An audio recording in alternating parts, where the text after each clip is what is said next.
Throughout this fortnight, Eugenie Bouchard's poise was one of the key factors, Nick, in allowing her to get to the Wimbledon final.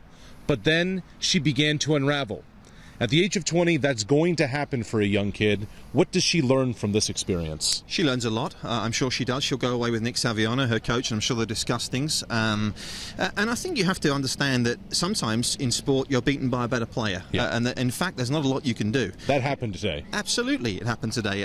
Petra Kvitova would have beaten anybody today, and I include Serena Williams in that. The way she played, I think this was probably, for my money, the best Grand Slam final performance from an individual I've seen for a very long time. So I think it's easy to put blame on Eugenie, but I think rather than that, I would try and accentuate the positives for her and say, let's move on. The US Open isn't far away. I'm now a top 10 player, and I'm now a different animal from what I was a year ago.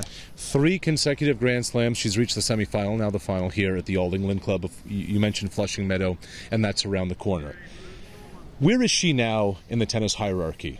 Because a year ago, not many people knew about Eugenie Bouchard other than, yeah, wasn't she the one who won the junior Wimbledon title here in 2012? But it's an altogether different dynamic now. Totally, and that changes things in many ways, doesn't it? It changes things from a positive perspective because there's going to be a fear factor, but it also changes perspective from players around her who know her game. From what standpoint? Well, from they know how she's going to play, they know her tactics, they know she's going to step in, they know she's going to be aggressive. Kvitova saw that from the previous 6 matches. She was able to dictate.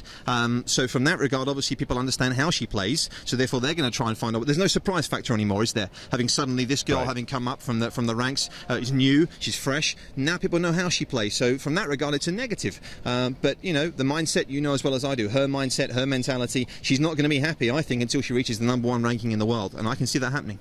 She's been to the Final Four in 3 consecutive tournaments, 3 consecutive majors, and now to the final here at Wimbledon. How does she get over the hump? Experience, definitely experience, and time on court. This is only her 6th major. Let's not forget that. 6th major. That's pretty rare for someone to suddenly make a final. So I think there's experience, there's more time on tour.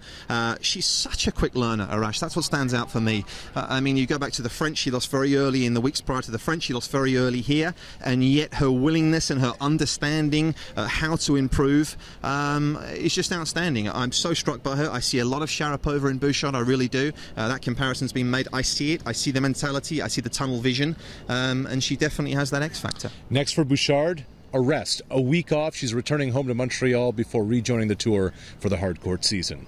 For Nick Lester, Arash Madani, Sportsnet, Wimbledon.